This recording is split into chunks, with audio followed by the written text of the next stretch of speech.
Jadi tidak selamanya serangan itu terjadi secara sesuai dengan apa yang kita inginkan ya. Kadang kondisi skenario yang terjadi berbeda dengan yang di lapangan. Di lapangan ternyata mereka menggunakan firewall. Di lapangan ternyata mereka menggunakan IDS, IPS, ya, dan berbagai macam jenis pertahanan security yang dilakukan. Ya.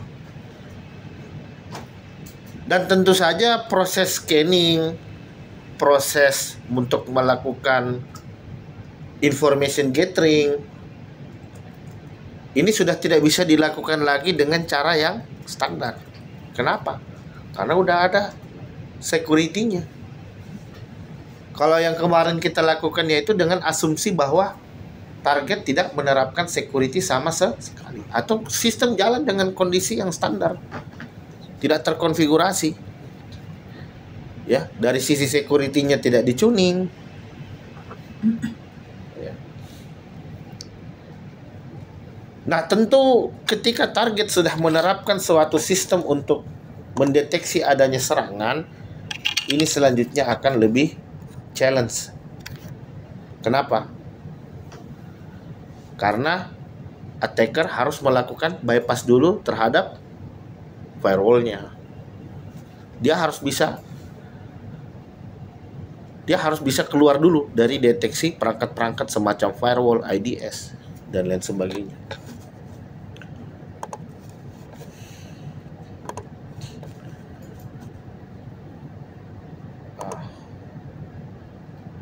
Nah, jadi ada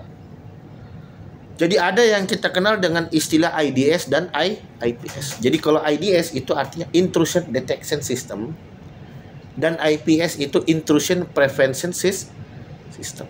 Jadi fungsi daripada IDS di sini adalah mendeteksi traffic. Mendeteksi traffic yang anomali. Jadi berbeda dengan firewall.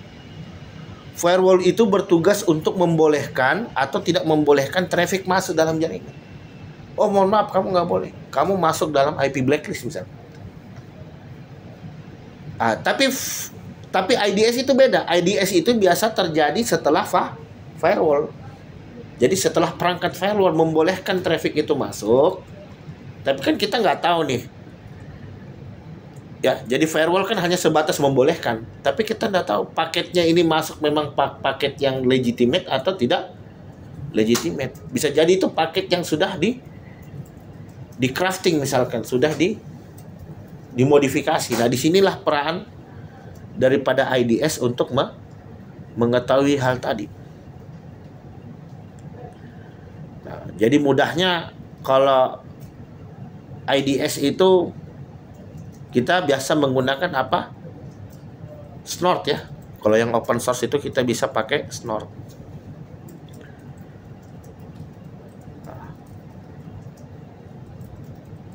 An intrusion detection system is a software system or hardware. Jadi dia bisa berupa perangkat lunak atau dia bisa berupa perangkat keras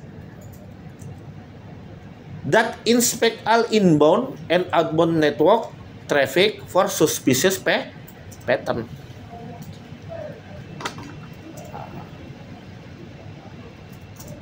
Jadi misalkan logikanya begini. Saya punya firewall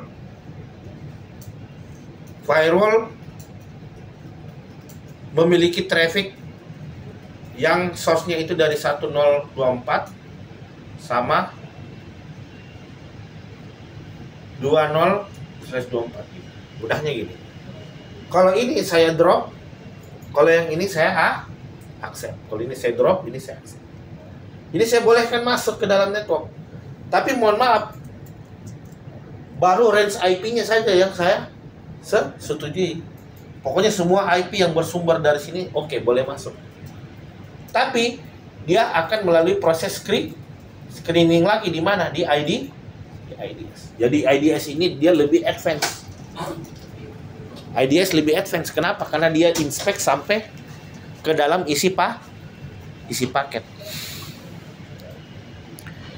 Kalau firewall kan kadang dia identifikasi lewat IP header-nya udah cukup ya.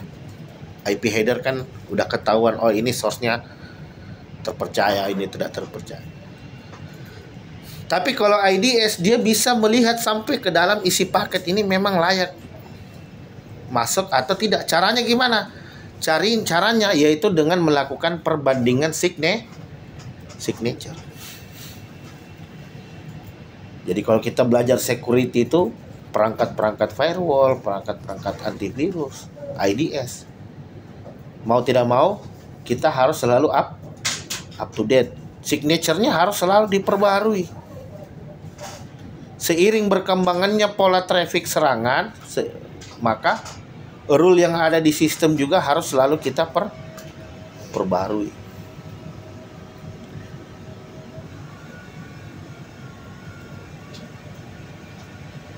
Jadi proses mengcompare di sini bertujuan untuk mengetahui apakah traffic itu anomali atau bukan anomali. Nah, kalau ternyata dia cocok dengan signature yang ada di dalam database, maka dilakukan lagi stateful protocol analysis. Jadi dilakukan lagi analisis secara lebih mendalam.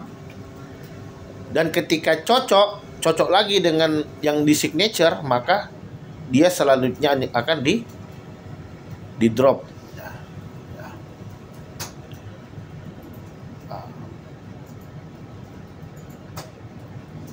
Jadi ada beberapa keputusan, ada beberapa rule yang selanjutnya bisa dilakukan.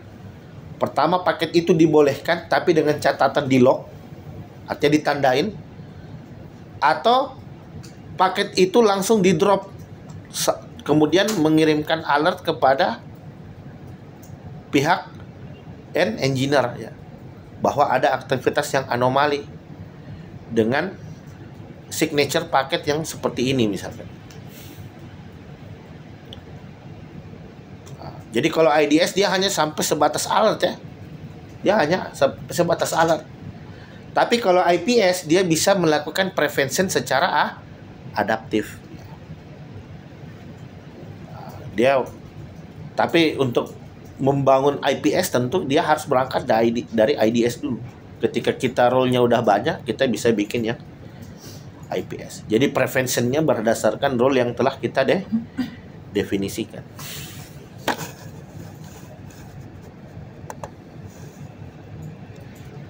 Nah, jadi bagaimana IDS itu bekerja? IDS bekerja dengan cara signature recognition, berarti dia punya signature, dia punya database, ya, dia punya event, ya, database event yang mengindikasikan itu adalah suatu anomali traffic.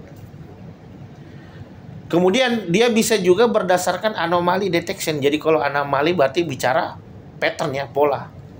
Misalkan saya punya pola traffic seperti ini. Pola traffic saya seperti ini. Gini ya. Pola traffic saya seperti ini, normal. Kemudian terjadi traffic yang tidak biasa. Begini misalkan. Tiba-tiba ada lonjakan tinggi pada detik sekian. Berarti apa? Berarti pola trafficnya tidak biasa. Jadi kalau mau anomali detection, artinya kita harus punya pola seperti apa itu normal traffic. Di-compare dengan aktual traffic. Berapa marginnya? Oh, marginnya tinggi banget nih, nggak biasa. Lonjakan trafficnya tinggi. Ya, ini anomali nih. Atau kita bisa berdasarkan protokol. Jadi kalau ada protokol-protokol tertentu yang ternyata ini protokol yang tidak biasa, bukan di protokol yang terregister, nah ini kita harus curiga juga.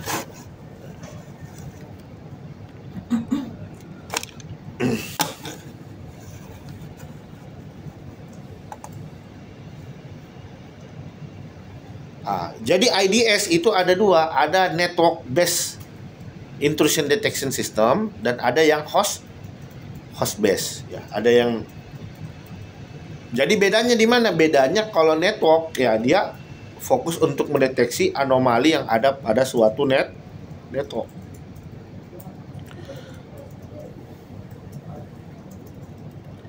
Sedangkan host based intrusion detection system di sini adalah this system usually include audit for event that occur on specific host. Jadi dia IDS yang diinstall pada suatu perangkat host ya. Ya. Snort lah contohnya ya, Snort. Kita bisa install Snort di endpoint, di server, yang mana Snort ini berfungsi untuk mendeteksi kalau ada aktivitas anomali di dalam suatu jaringan. Nah, cuman ini yang kerap menjadi tantangan dari perangkat IDS. Jadi bukan hanya IDS saja ya. Misalkan teman membangun sistem berbasis machine learning, teman-teman membangun sistem cerdas lah ya. Itu pasti akan selalu ketemu dengan ini. Confusion matrix. Jadi confusion matrix di sini biasa kita gunakan untuk mengukur kinerja dari suatu algoritma. Kita mengukur kinerja dari suatu perangkat. Kita mengukur kinerja daripada sesuatu tools ya. Kita bisa pakai confusion matrix. Jadi confusion matrix itu dibagi menjadi 4.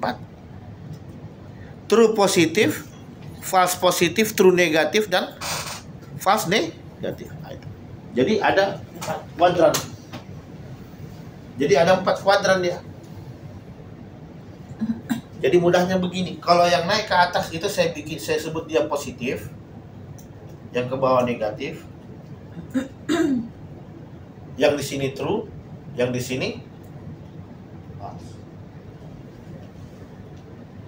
Jadi kalau true ketemu positif berarti true positif kan, betul nggak?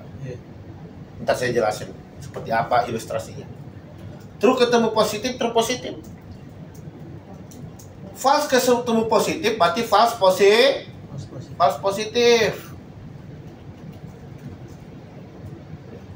True ketemu negatif berarti true negatif. Ini false nih, false ketemu negatif, false negatif. Nah ini penyakitnya nih. Ini cara mengukur. Misalkan Anda membangun suatu sistem AI, machine learning, deep learning, termasuk IDS juga ya, intrusion detection system. Kita bisa mengukur performa dari IDS itu. Kita bisa lihat berdasarkan kedua ini. Ini yang kita sebut dengan error tipe 1. Ini kita sebut dengan error tipe 2.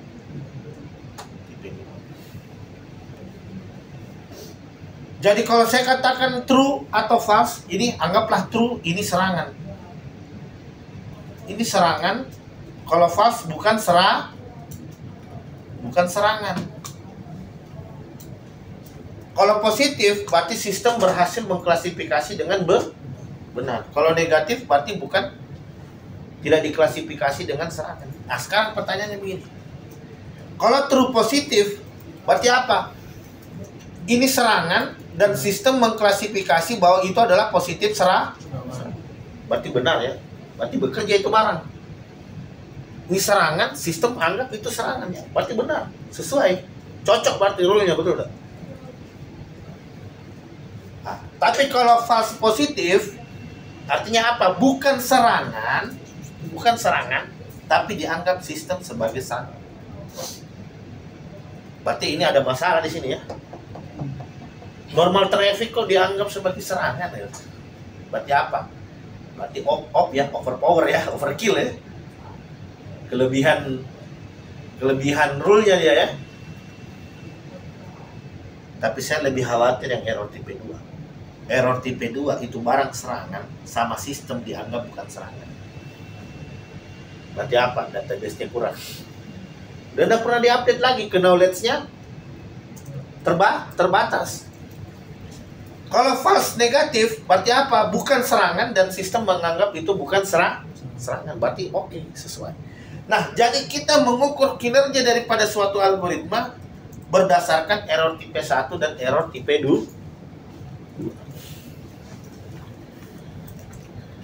Jadi idealnya bagaimana? Idealnya kita harus bisa menekan angka daripada error tipe 1 dan error tipe 2, error tipe 2-nya.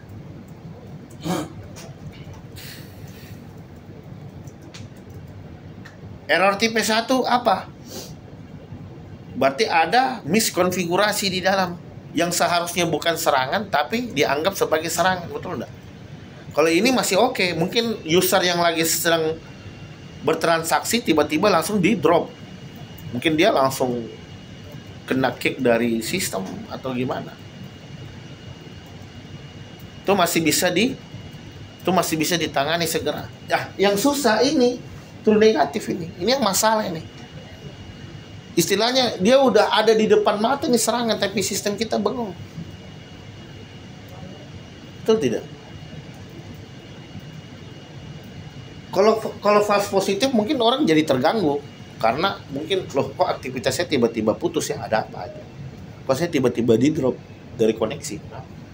Yang bahaya ini yang error tipe 2. Sudah jelas ini orang mau nyerang, sistem kita bingung. Seolah-olah dianggap itu bukan serangan, padahal itu serangan. Artinya apa? Artinya sistem kita harus bisa tuning dari dua sisi. False positif dan true negatifnya kita naikkan. True positif dan false negatif kita naikkan nilainya, presentasinya. False positif dan true negatif kita turunkan nilai presentasi. Jadi diharapkan yang tinggi itu adalah true positif dan false negatif yang tinggi. Tapi dan yang rendah itu adalah false positif dan true negatif. Makanya kita biasa kadang kalau dulu kan, jadi saya ingat dulu waktu tesis dulu di UGM S2 tentang pengenalan citra. Wajah saya tapi diklasifikasi orang lain gitu. Padahal ini wajah saya tapi diklasifikasi orang lain. Berarti apa? Ada kekurangan dataset. Jadi datasetnya kurang. Perlu di training lagi. Perlu ditambah datasetnya. Atau perlu diambil data dari berbagai angle, dari depan, dari samping, agar hasilnya lebih akurat. Jadi kalau mesin di bawah itu sering saya akalin itu. Saya biarin orang banyak daftar dulu. Jadi saya datangnya agak siang. Jadi saya masuk, muka saya jelek-jelekin begini. Itu dikenali orang lain, pintunya kebuka.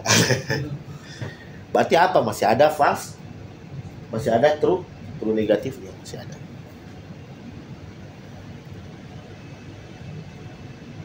Coba tes. Saya sering coba. Karena kebetulan saya lagi nggak bawa KTP nih kan, kalau mau di scan kan harus store KTP, betul. Lupa bawa dompet lagi. Ya udahlah, tak jelek-jelekin maka tuh masuk ke deteksi orang lain. Berarti apa? Berarti akurasinya masih perlu ditingkatkan, akurasi deteksinya. Makanya kita kalau membangun sistem yang berbasis kompleks, misalkan kalau deteksinya wajah kan kompleks dia ya. Diambil dari mata ke mulut, mata ke hidung, mata ke dagu. Berarti apa? Berarti kameranya harus menggunakan kamera yang resolusi tinggi agar bisa mengekstrak pola wajah dengan baik. Karena ada proses pattern matching nanti di situ. Ada proses pattern matching, mencocokkan antara wajah dengan pola yang ada di dalam sistem database. Nah, ini jadi kerjaannya orang security nih. Jadi nanti Anda capek di sini sebenarnya. Anda kalau kelola network itu pasti capek di sini. Tuning rule-nya agar didapatkan rule yang optimal. Jadi memang harus sering-sering trial and error. Sudah dicuning kita uji, ini masih lolos enggak? Kalau masih lolos berarti di tuning. Jadi orang security tuh waktunya habis di tuning sebenarnya. Bikin rule, dites, masih tembus, perbaiki lagi, bikin rule baru lagi, tes lagi, masih tembus enggak? Enggak tembus, oke. Ternyata pola serangannya tembus lagi, ganti lagi. Jadi harus dilakukan secara rutin, harus dilakukan berulang-ulang. Nah, jadi udah mirip kayak software engineer ya. Software engineer itu sekali Anda terjun sebagai seorang pengembang aplikasi itu kerjaan seumur hidup loh. Kenapa? Karena aplikasi Anda selama dipakai itu harus selalu diperbarui karena selalu ada perkembangan serangan yang muncul. Jadi asumsi yang salah itu yang mengatakan bahwa software engineer enak ya, bikin program sekali terus ditinggal gitu. Selebihnya santai. Oh enggak begitu. Anda kalau udah terjun sebagai software engineer, itu barang diperbaiki terus. Didebug, direfaktor, diuji, di pentest. Oh masih tembus SQL injection, patching lagi gitu. Ya, jadi IT itu bukan produk, IT itu proses. IT itu bukan sekali bikin ditinggal jadi produk selesai, enggak. Tapi selama produk kita berjalan, maka ada proses security di dalamnya. Harus ada proses mentuning. Harus ada proses mengimprove daripada rule atau pattern yang ada di dalam sistem.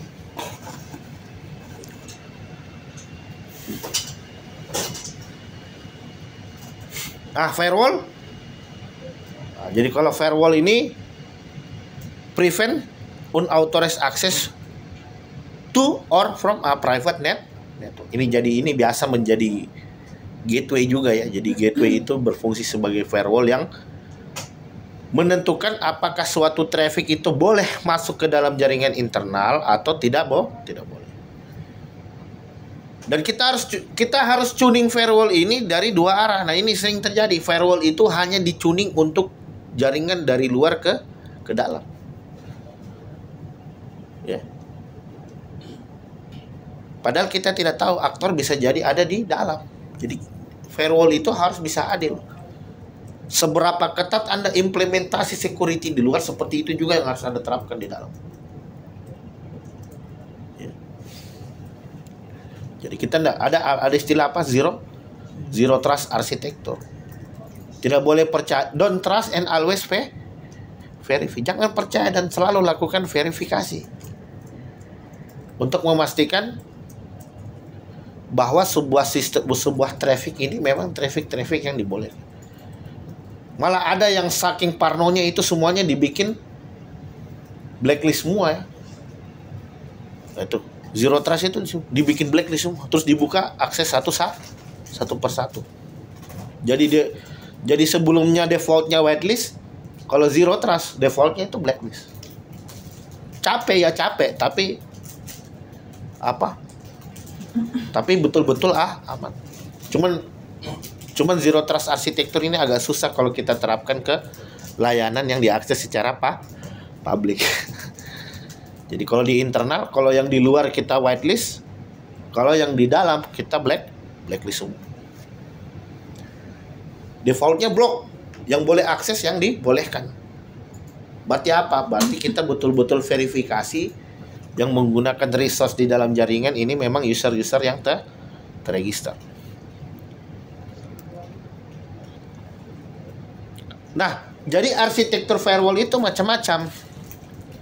Ada yang disebut dengan bastion host, ada screen subnet, ada multi home firewall.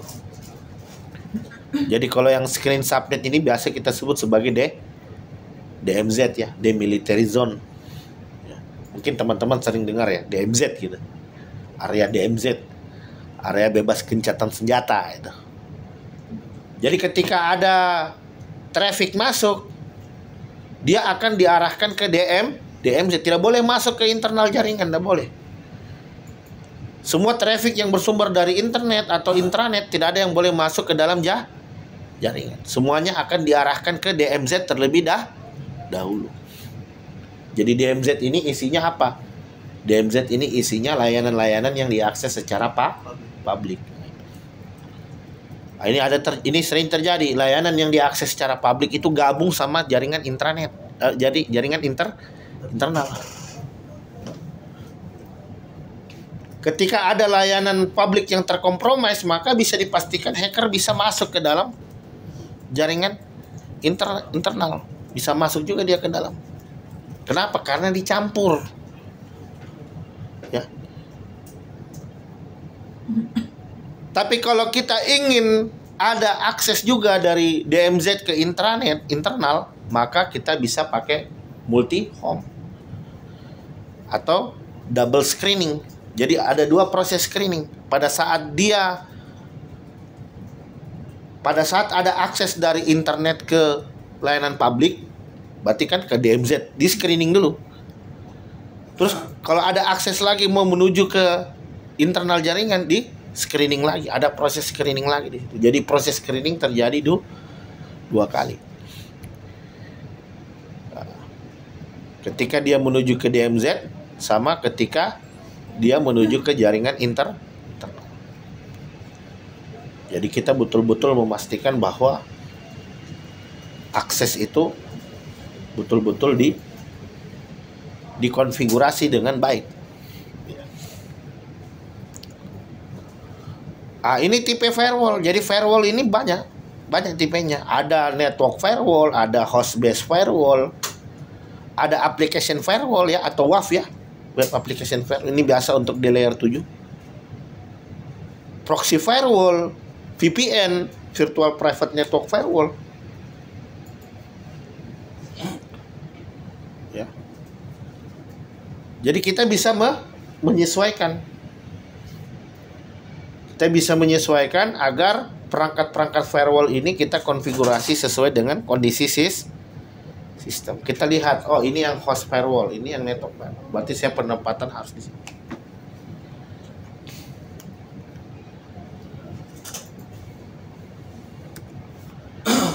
Nah, ini contoh demonstrasi terkait dengan IDS. Kita bisa mendemonstrasikan dengan menginstal suatu tools yang kita sebut dengan Snort ya. Jadi ini yang cukup populer sekarang. Ya. Jadi Snort itu aplikasi yang berbasis open source. Ya. Jadi apa saja yang ada di dalam Snort? Jadi Snort itu sudah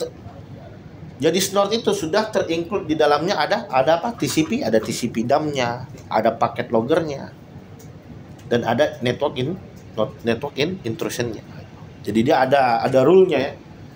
Jadi kita kadang kalau habis install Snort, kita bisa tuning rule yang ada di dalam database Snort itu untuk meningkatkan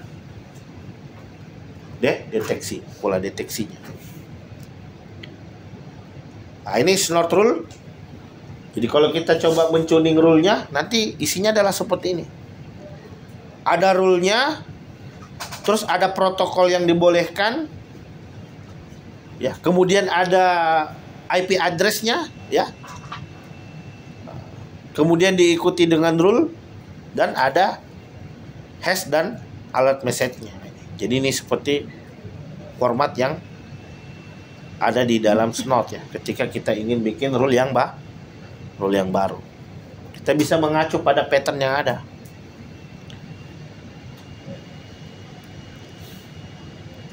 Jadi selain Snort, kita bisa menggunakan Suricata atau OSEC, Zik ya. Jadi kalau sekarang sudah apa? Zik Bro ya, sudah menggunakan Zik Bro, dan lain sebagainya ya. Nah, ini masih banyak toolsnya. Nah, ini kalau kita mau yang berbasis hardware, yang berbasis perangkat keras, maka ada Kisco ASA. Ini dari Kisco ya. Nah, kemudian ada yang FortiGate. Ini untuk yang network based firewall-nya. Jadi kalau yang firewall ada Kisco ASA, FortiGate, Juniper. Kalau yang host base kita bisa pakai Microsoft Defender, McAfee. Kalau yang working ya, yang based on working mechanism, yang standalone ya, yang memang fungsinya adalah untuk kebutuhan firewall, ada pfSense. Nah, ini yang paling sering lah. Dia juga open source ya. Seperti itu. seperti itu terkait dengan evading IDS. Nah, kemudian kita masuk lagi ke subbab 13. Ada hacking web server. Nah, ini sudah sempat kita demonstrasikan kemarin. Bagaimana kita melakukan hacking ke dalam service. Jadi beda kita lakukan hacking ke service. Jadi ada dua ya. Kalau kita berbicara di layer 7, hacking itu ada dua. Ada hacking ke service, ada hacking ke application. Kalau hacking ke service berarti apa? Yang kita hacking itu adalah layanannya Nginx, Apache, like HTTPD. Kalau application berarti ini adalah aplikasinya yang kita buat menggunakan Node.js, Laravel, PHP.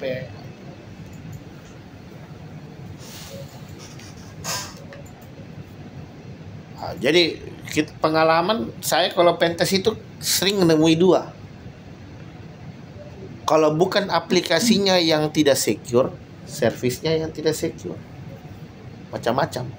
Aplikasinya secure, servisnya tidak secure. Servisnya secure, aplikasinya tidak secure. Ada yang dua-duanya tidak secure, ada yang dua-duanya secure. Nah, makanya sering ada, Pak, ini kami habis pentest, Pak, ke aplikasinya. Ini sudah aman. Tapi kok masih ada serangan yang terjadi ya, kok masih bisa? Ternyata dia tidak pentest sampai ke servisnya.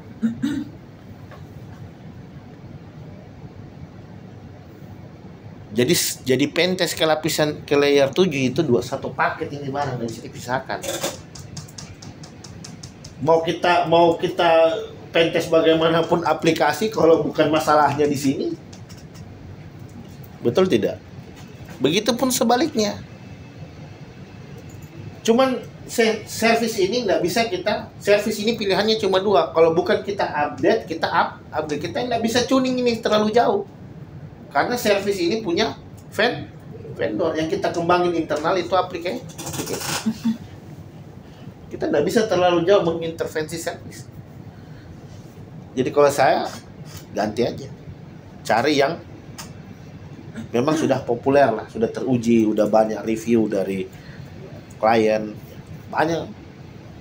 Ada Nginx, ada IIS, ada Apache, ada.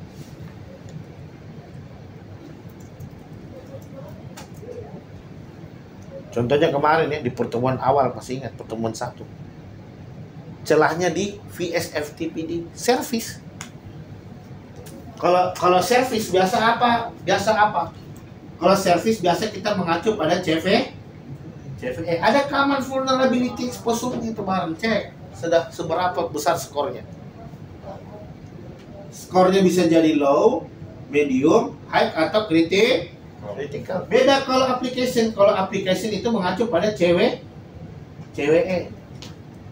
Apa CVE? CVE itu Common Weakness Enumeration.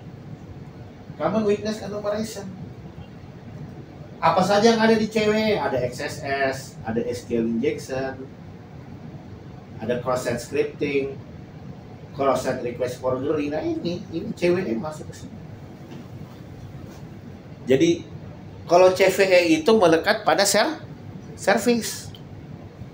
CVE 2011-2523. Oh, ternyata aplikasi VSFTPD versi sekian. Kalau CVE dia melekat pada metode.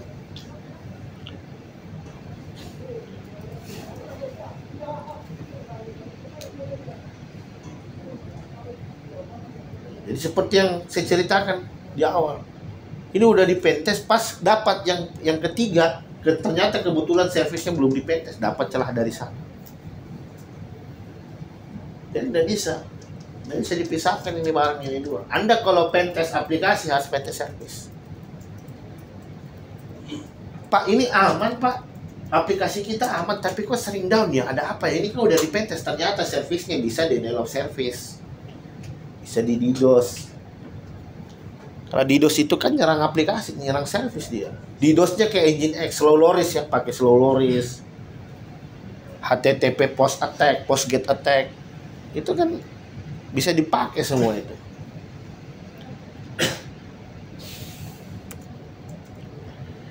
Nah, ini kita lihat arsitektur dari Apache Web Service. Jadi di dalam Apache Web Service ada yang kita sebut dengan modul. Jadi dia dibangun oleh berbagai macam modul di dalam.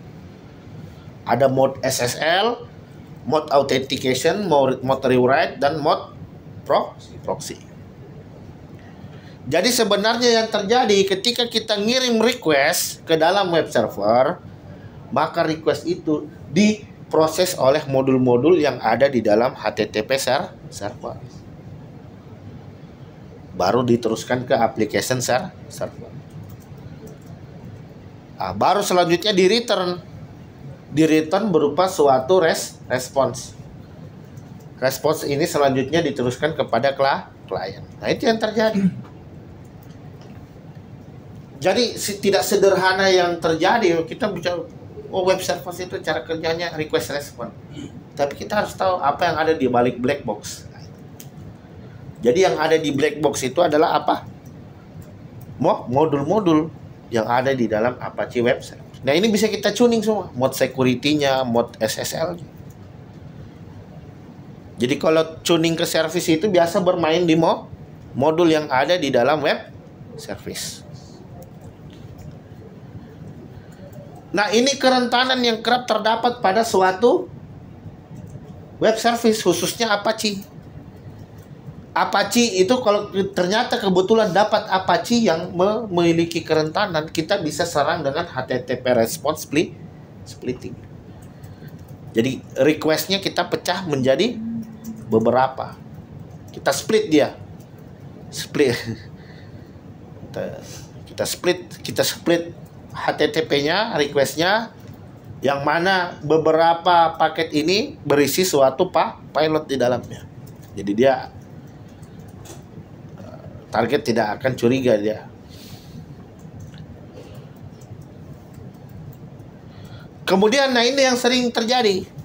Jadi kalau yang paling sering terjadi, service Apache itu yang paling sering terjadi bisa di denial of service.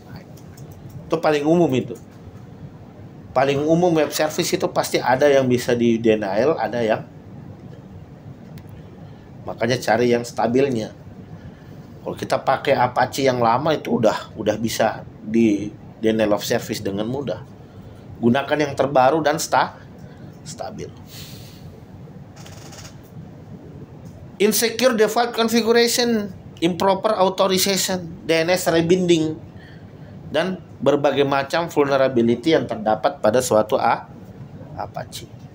Kemudian ada IIS web service. Jadi kalau ini adalah web service yang dikembangkan oleh sistemnya Microsoft. Jadi kalau pakai IIS, Anda harus pastikan bahwa sistem Anda menggunakan Windows Server. Jadi sama, IIS itu juga dibangun oleh suatu modul. Ya.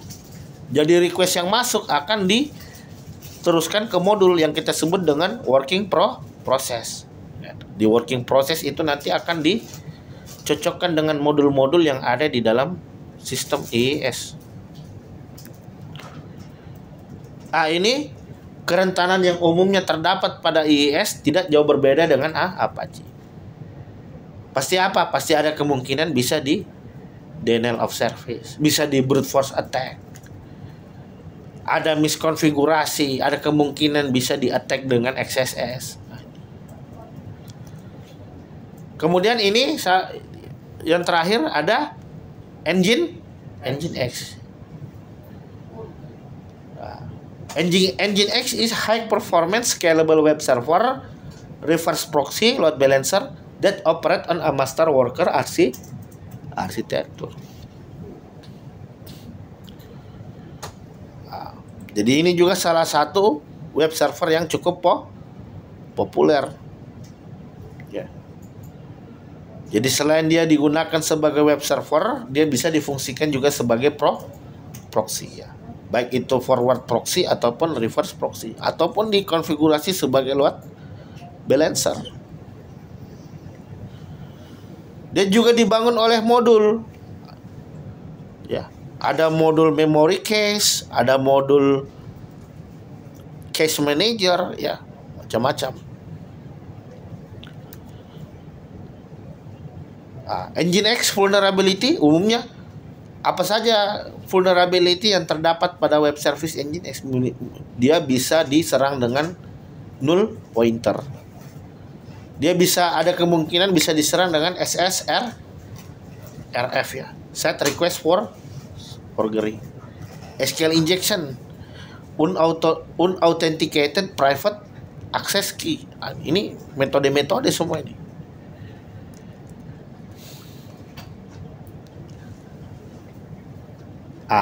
Jadi kita bisa melakukan serangan yang disebut dengan DNS hijacking. Jadi kalau kemarin kan session hijacking ya. Kalau ini DNS server hijacking. Artinya apa?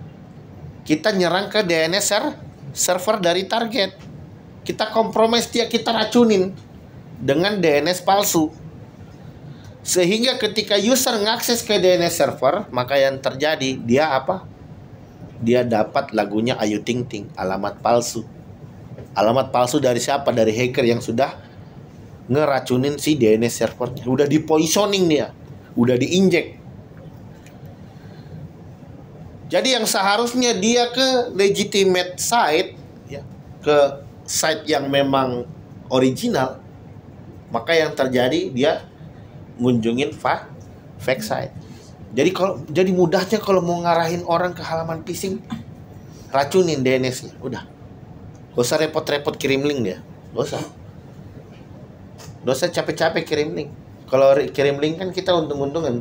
Kalau DNS-nya yang diracunin, si usernya percaya-percaya aja. Toh ini dari DNS server kok. Padahal dia nggak tahu DNS server juga ada kemungkinan besar diserang. Dia kan isinya database dia.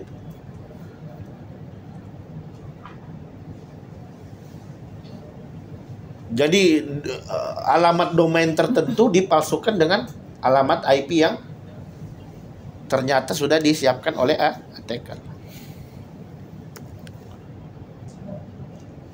Directory traversal. Nah ini, saya coba mendemonstrasikan. Jadi ada beberapa web service yang memungkinkan untuk Untuk di directory traversal. Jadi directory traversal ini kita bisa scanning isi directory dari target.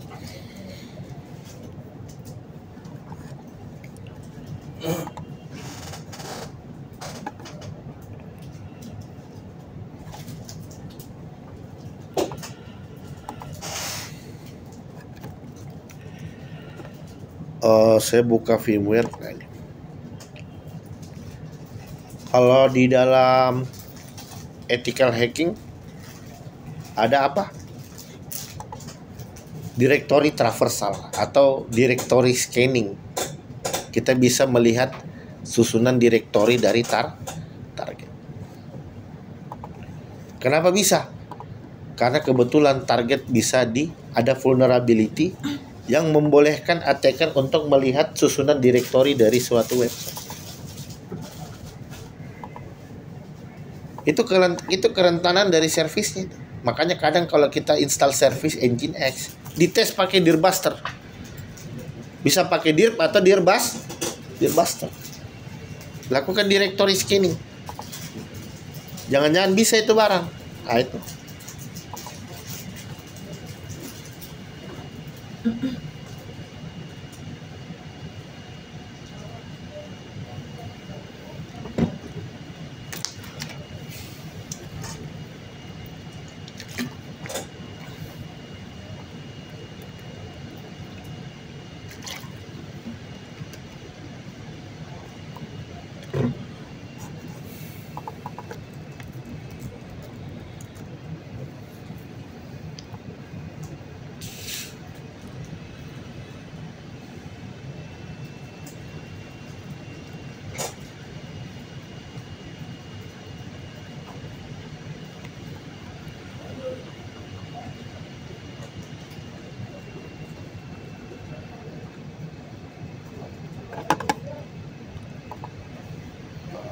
Saya buka terminal, sell.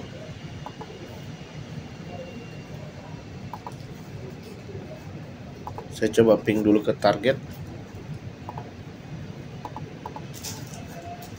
Ini masuk ke dalam information gathering lah. Ini biasa tahapan awal yang kita lakukan. Kalau kemarin kan kita pakai Nmap, betul nggak? Nmap kan dia spesifik ke service. Kalau dir atau dirbuster ini fokus ke directory scanning. Jadi misalkan saya lakukan begini, saya ping dulu ke target ya. Target berapa? 33 ya. Oke. Saya lakukan nih dir http 192.168.23.3 ketika saya enter set. Coba lihat apa yang terjadi. Kita bisa directory scanning. Kita bisa lihat ada directory apa saja di dalam target. Jadi saya ingat sekali dulu. Ini kita belum pentest ini. Baru di tahap directory scanning kita langsung dapat file database. Jadi ini hati-hati. Jangan pernah backup data atau source code atau database ke lokasi yang bisa diakses secara langsung. Yaitu apa? Directory web. Var www itu kan bisa diakses secara langsung, betul.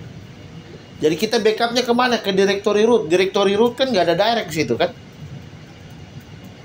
Mungkin niatnya mau di backup dulu ke directory web baru dipindahin gitu. Tapi karena dibiarin, jadi karena dibiarin ternyata kelupaan. Ternyata setelah dipentest kita dapat itu file .sql. Ada lagi source code juga, source code aplikasi juga dapat. .zip, .targz itu. Jadi nggak bisa hindari nyimpan directory menyimpan file yang sangat penting itu di directory yang bisa di scanning secara langsung. Berarti apa? Berarti satu, web service-nya ada kerentanannya karena bisa di scanning seperti itu. Karena kalau web service-nya secure dia akan bisa di scanning seperti itu. Sama kedua, pastikan layanan kita menggunakan WAF, web application firewall. Ini kan brute force ini. Jadi saya pakai dictionary. Dictionary-nya ini, sebentar saya lihatin ya. Jadi dictionary-nya pakai ini common.txt. Jadi kalau saya coba nano, saya lihat, ini dia isinya. Jadi ini yang ditembakkan secara terus-menerus ke dalam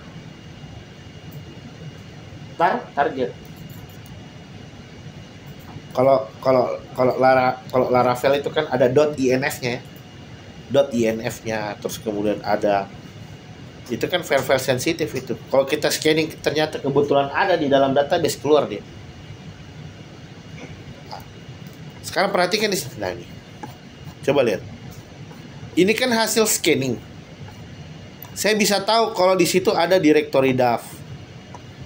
Saya bisa tahu kalau di situ ada directory error log. Ada php my admin. Ada blok, nah ini nih, blok.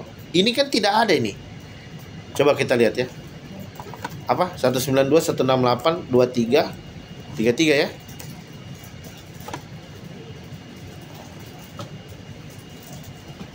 Wah, ngeheng lagi deh. Baru di scanning sedikit udah 192.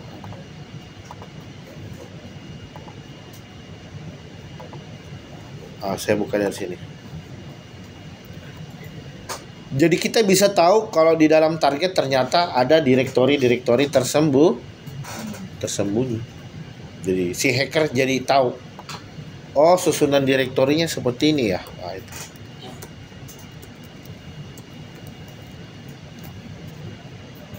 Dua tiga.